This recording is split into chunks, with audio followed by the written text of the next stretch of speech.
I'm really, really pleased that Jill Dougan has agreed to give up some time this morning to, well, really share an insight into your career, your journey to date, and some sort of hints and tips and advice. Jill, really lovely to be able to catch up with you.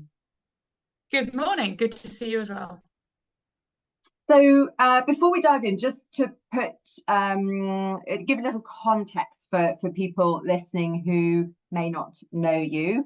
So most recently, Director of Small Business at British Gas, been there for about 60 years and held some very, very senior roles within the business and delivered some amazing results. And background prior to that, so Chief Marketing Officer at First Utility.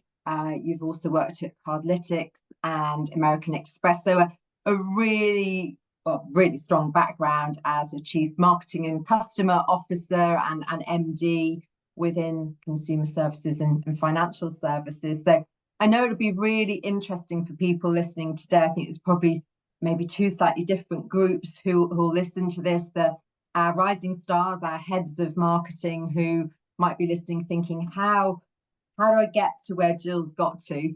You know, what did you do? What were the kind of secrets to your success? And there'll be a lot of chief marketing and customer officers listening as well, who will be keen to understand maybe some of the challenges you faced along the way, and you know, any hints and tips for the future. So let's dive right in, if we may, Jill. And yes, would you please give a bit of an insight about your career journey to date, and you know, what led you into marketing? Yes, thank you. Well, look, you sort of mentioned some of the roles I've had. I've been very lucky to have worked in some fantastic companies, both sort of large to small, you know, global to national. But I suppose the thread that sort of winds through all of that is the sort of customer transformation and growth, as you mentioned. And all of that's really underpinned by data, digital, and building high-performing teams. So those are the sort of the common threads as you look at the various companies that I work for. Started off many moons ago at Lloyds Bank in retail branch banking, and did a head office role there, actually, which is where I got my first taste of digital, which coincided with the dot-com boom. So I then went to work for a wonderful agency called Rufus Leonard, where I really sort of cut my teeth in the world of digital and taking large brands into the digital space and how they harness the power of the internet. After that, got the opportunity to go to American Express. And I think that's probably where I learned how to be a marketer and really learned how to be a sort of a customer, but very strong commercial focus as well. Amex is obviously a fantastic brand, you know, huge organization. But I was very fortunate to do a number of roles there. As I say, learned very much about what it means to deliver for your customers at all costs, and also had the opportunity to travel the world and get a really good global feel as well.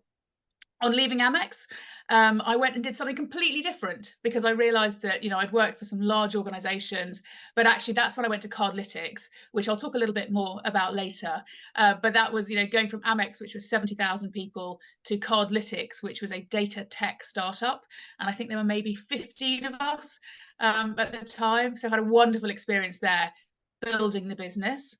And then after that, went to First Utility. So entered into the energy world. First Utility, challenger brand, very much similar to Cardlytics, but really, again, trying to grow a business in the UK.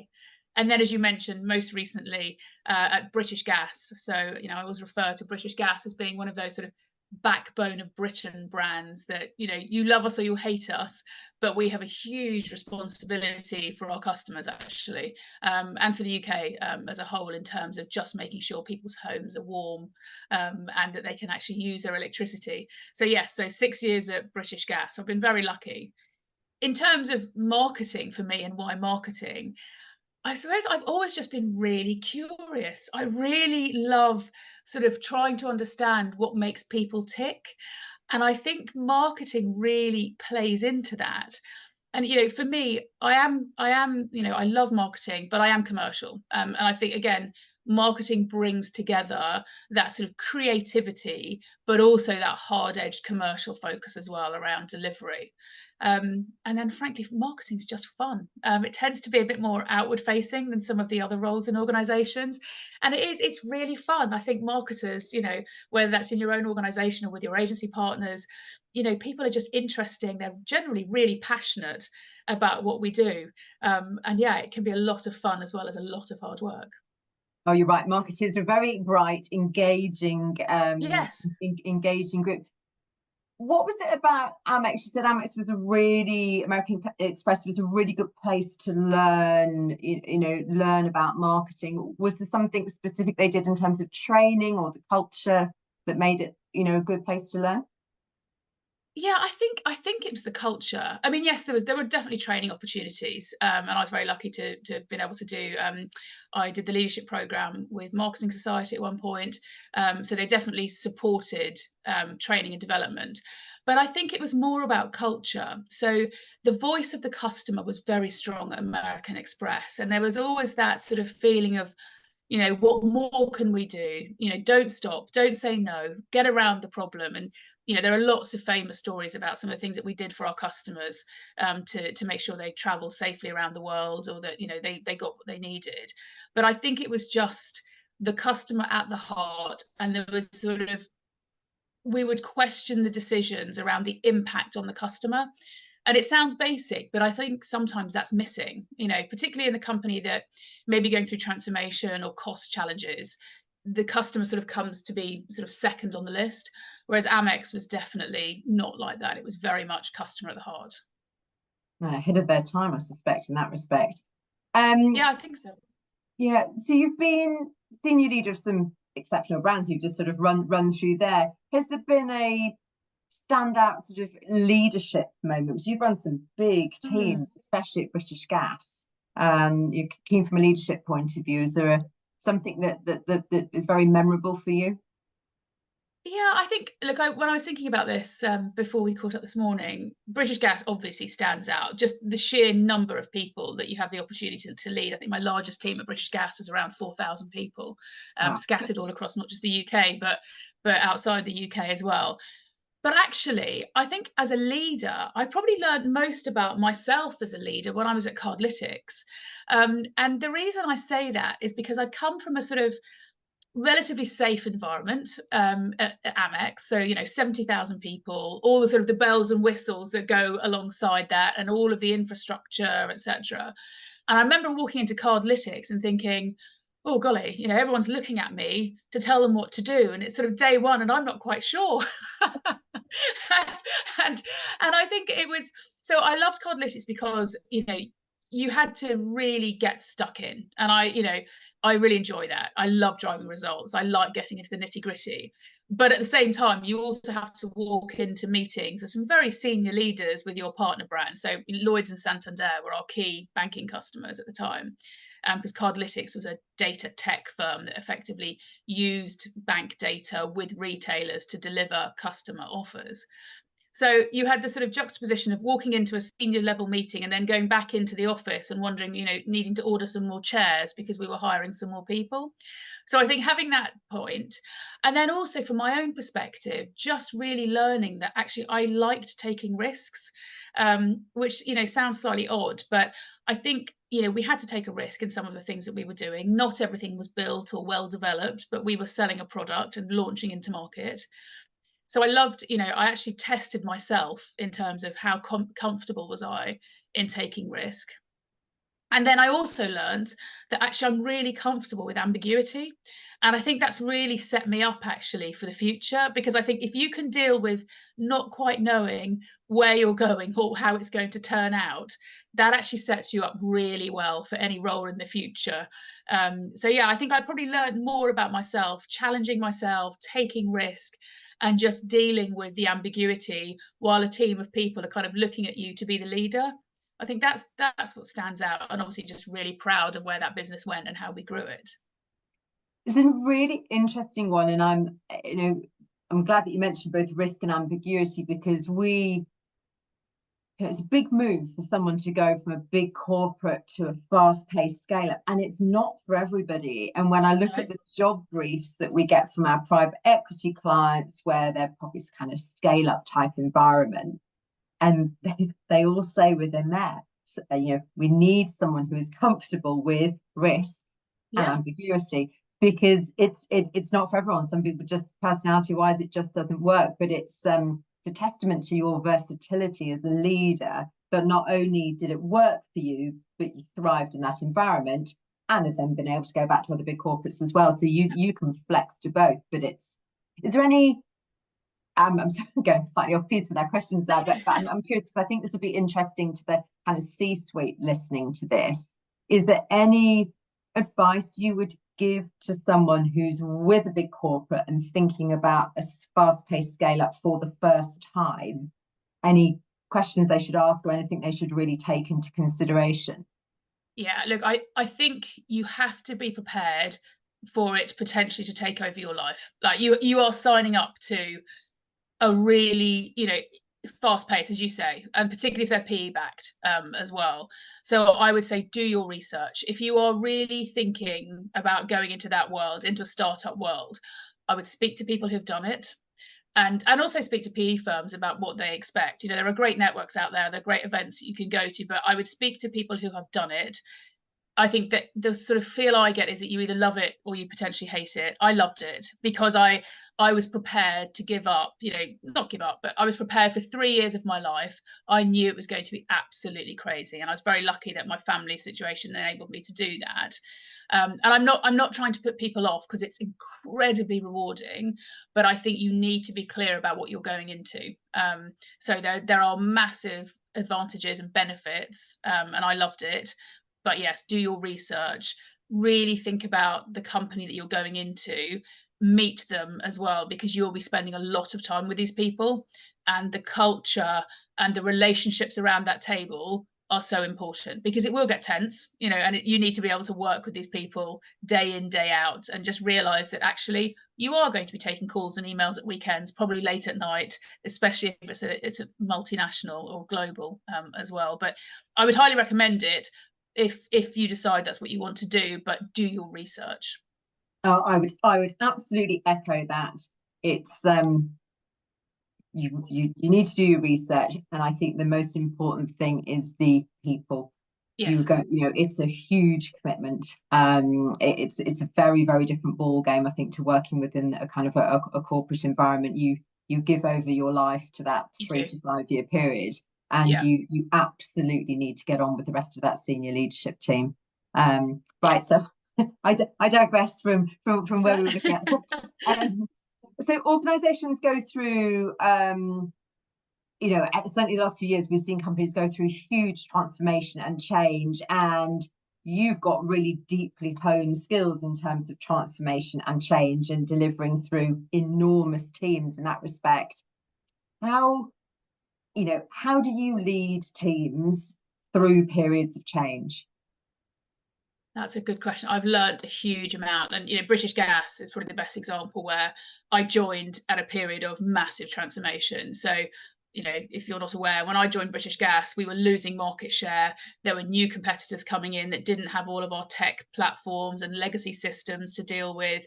And I don't want to say we'd lost our way, but we were in a really tough position. So we had the burning platform, but really needs to transform and change. And I went into the middle of that to try and, deliver that for the organization.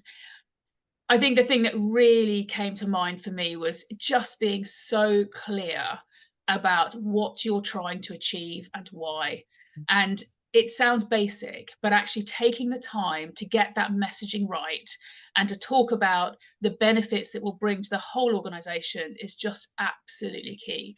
Because if you don't do that, people will not get behind you. And actually, worse than that, they may be actively not doing what you need them to do to move along that journey. So things just won't happen because people aren't bought in. So I think that would be my first piece of advice. Just be really clear about what you're trying to achieve and why.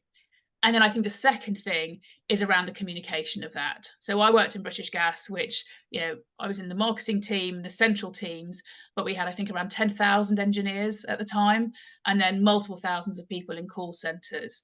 So, you know, the communication and how you communicate is key. And I probably learned that the hard way. I went out and did some road shows, talked about the strategy, where we were going.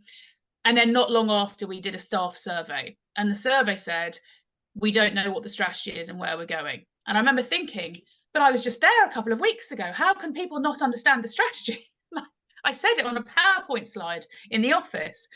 And it just struck me that going in once and delivering something like that is just not going to cut it. You have to keep going over and over and over again. And we called it linking and labeling at Amex. So every single thing you do or every action you take has to ladder back up to the overall strategy and why you're doing this. And then the last piece around this was just communicate positive change as well. I think in organizations that are going through transformation, it is really easy to get bogged down in everything that we're not doing right and to tell, you know, people this is going wrong, we're not doing this, we need to do more of this. Actually, you really need to celebrate the things that are happening and the positive changes that are happening all the way through the journey. Even down to one of the things I did was have monthly stars, and we had people that were nominated by their peers that were really living and breathing the values and the behaviors that we wanted in the organization. So that celebration and that positivity has to come as well, just to get people through the hard times. So I hope that's useful. A great answer. Yeah, very comprehensive. Thank you for that. And looking forward for this kind of coming year, I mean, we're still seeing a lot more change in terms of how companies are engaging and marketing with their customers, etc. Any thoughts on what might be the priorities for the chief, you know, marketing customer officer over the next 12 months? Yeah, I think your point about change is a really interesting one. You know, I was just watching the news over the weekend and listening to the news this morning. I mean, it's a pretty bleak picture out there in a whole number of ways. So I think the challenge for marketers is honestly, how do we remain relevant? How do we keep our brands relevant and communicate what we're offering in a way that makes sense to consumers when they're faced with so many challenges, either at home or, you know, internationally, actually. So I think that's the first thing, is that sort of, yeah, it's really tough out there. There's a lot of uncertainty. So how do we bring our brands to life in a way that the context is actually relevant to our customers? And how do we keep that creativity going in that as well? So I think that's the first thing. And I think the second piece is obviously, you know, to enable us to do that, there's so much talk about the technology and the data and the AI. So linked to that, how do we harness all of that and how do we keep ahead of that to actually help us not to lose our brilliant human creativity, but actually, is there a way of just, I suppose, accessing and harnessing what our customers need from us, using that tech and that data to drive all of that brilliant marketing that we then do? So I think those are probably my top ones. I think underpinning that, though, we have got to continue the fight for diversity and inclusion, not just in marketing, but in all of our organizations. We are still not making the progress that we need to make. You know, I look around some organizations and I'm not seeing the diversity and inclusion stats that we need to see at this stage. You know, it's 2024. There are some real changes that need to happen. So, you know, I'm still really committed to thinking about how we can deliver against those agendas. And frankly, because we need really great talent in our industry, and we need to retain the talent that we've brought in. So if we're not creating those environments where people can belong and where we don't have those different voices around the table, I just think we're missing a trick. Actually, we won't be able to deliver everything else that we need to do. I would absolutely echo that. There's still there's some progress been made, but there's a lot more work to be done in that area. Absolutely. What about advice? So I think for this one, what advice would you give to rising stars who want to go on to do a chief marketing and customer officer role? And I'm going to be a bit cheeky and put a bit of an add-on to this one. You've achieved something that a lot of our chief marketing and customer officers would like to do, which is you've done an MD role. So maybe two parts to the question: what advice for our rising stars, and then what advice for our C-suite who are looking for that MD role, if I may? Oh, you may. And there's a bit of a crossover, I think. So from a rising star perspective, I think one of the things that has sort of set me in good stead, I suppose, is just that curiosity piece. So I would encourage people to be really curious and just take every opportunity that you can to learn and develop. I mentioned earlier that I'd done the marketing leadership program with the Yeah. Marketing Society. I also did a program with an organization called The Pipeline, which is focused on developing more senior women to get them into exec roles and into boards. They run a program called Top Flight. So alongside my day job, I've always done my networking, taken every opportunity I can to learn and develop. And so that's definitely the sort of, if you can do that throughout your career, you'll just get a really broad grounding, I think, that will help you do whatever you want to do in the future, and frankly help you develop the network of people that will help you get to where you need to be. I think if you're thinking more the sort of C-suite, so doing that move from sort of marketing into commercial, look, I think it's a cliche, but you have to have the language of the board. When I joined Centrica, I'm not sure the marketing team were trusted, to deliver the financials. We were seen as, certainly in British Gas, the sort of the fluffy brand people. And I made it my mission. I think everyone did, and I was very lucky to have worked with Marg Jobling on this. She was at group level. We were highly commercial, so we understood the P&L of the business overall. We talked about what marketing was delivering, every single time in terms of the numbers. So we weren't just seen as marketers as a result. You could then sort of position yourself as being more commercial and could take on a broader role. So I think that's it for me. Learn the language of the board. It's a cliche, but it's really, really important. You need to show how you're delivering real value, because that's what an MD does. You start delivering across a whole range of areas, but it all boils down to what are the numbers that you are responsible for. And I think the last piece for both, rising stars and at more senior level is you need to signal what you want. I still have conversations with people who say, oh, I'd love to do that role. I'd really love to work in that area. I'm like, so who have you told? Who have you told in that area that that's an area you really want to work in? Or what are you doing about it? So that's my other piece. Just be really clear so that everyone can say, oh yeah, that's Jill. She's doing this currently, but actually I know that Jill's longer term ambitions lie in X. And do you know what? We can help her get there. So I think that would be my last piece. Just be really clear to those around you and stakeholders about what you want. I think it's the being clear and sort of asking for help. I often or frequently say to senior marketing managers or heads of who have enormous talent, ask about training courses, ask if there's a small budget that you can have towards doing a course, ask for a mentor if you haven't got one. And they always come back a few weeks later. Yes, I've asked and I've got the help and I've spoken to HR and this has been provided. And so put yourself forward, basically. Be clear on what you want, vocalize it politely, but ask for help. Absolutely. There are absolutely oodles of senior people out there who will help to support. You've mentioned some great programs as Marketing Society, obviously Pipeline, do Top Flight, the Marketing Academy program. Yes, of course. Yes. Fantastic. You've got the Marketing Week MBA. So there's a wealth of programs. Some obviously come with quite a premium cost, but there are free ones out there. I mean, so I'm very lucky to be a member of ISBA, and ISBA has a lot of. You don't have to be a member. Actually, if you go to their website, there's a lot of free, downloadable information there as well. So and DMA is another great example.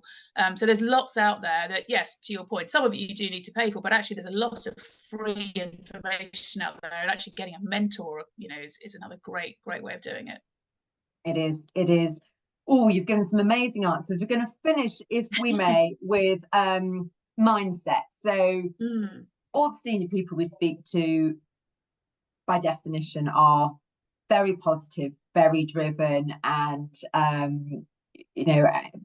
juggling lots within their lives. I know you have an incredibly busy life. You're running a team of 4,000. Everything else, it's big. So any hints, tips, kind of daily habits that you're willing and happy to share with the audience in terms of positive mindset? So a couple of things. I have a very strong support network. So I have a group of people, I kind of call them my cheerleaders, who are, I trust them to be honest with me. So they will definitely be honest and give me their honest opinion. But they are the people that I can turn to that, you know, I say, oh, I'm having a really rubbish day, or this is really hard. I don't know what to do. And, you know, I've got a great husband and 2 teenage girls that are very good at keeping me grounded as well. But no, I think have your support network. I think Marg Jobling talks about radiators and drains, and make sure you're surrounded by more radiators than drains. I think that would be my big piece. So make sure you've got that great network of people that are there to be your support and to prop you up and to celebrate when things go well as well. And then the other thing I do, so I started running during COVID. Yeah. I'm not a great exerciser. I really, you know, it took a lot to make me go and pound the pavements around the roads where I live. But actually, I find exercise for me is really good. And it doesn't have to be running, and I'm not a fast runner, but I do try and go for a walk as well. You know, at least, you know, either early morning or last thing in the evening, either just to set myself up for the day and just think about what I need to do, or just to kind of have that sort of, you know, walking around, sort of pounding out and just closing down the day. And I think you'll find that actually with a number of people that, and I got that because I'd seen some senior leaders and they were talking about how they coped. And it was a lot about exercise and mindset and just removing yourself from some of those stressful scenarios. So even if it's 20 minutes, I would definitely recommend just getting out there and, you know, run, walk, do whatever you need to do. But exercise is really important. Couldn't agree more. Running for me, or walking over the fields with the dogs, it's absolutely do it very early every morning without fail, and sets you up for the day. Does, it really does. A far nicer person for having done it. Well, because quite often you don't have, I used to have the commute on the way back home from work to become a normal person before you start seeing the kids and getting into the whole family side of things. So now if I'm at the top of the house in the office walking, you know, I don't have a very long commute to the bottom of the stairs to the kitchen. And so it is about that, how can I be a nice person when I've then got my very precious family time? Yeah. And I've switched out of work mode. Well, there we go. Some really good hints and tips. And I have a wonderful client, Sarah Jezard, who for years has talked about radiators and drains, just like Marg, and it's very true. It's kind of who you spend your time with and how you keep yourself positive. Jill, really lovely catching up with you. Thank you very much. Thank you. And I'm sure everyone will very much enjoy listening to your answers.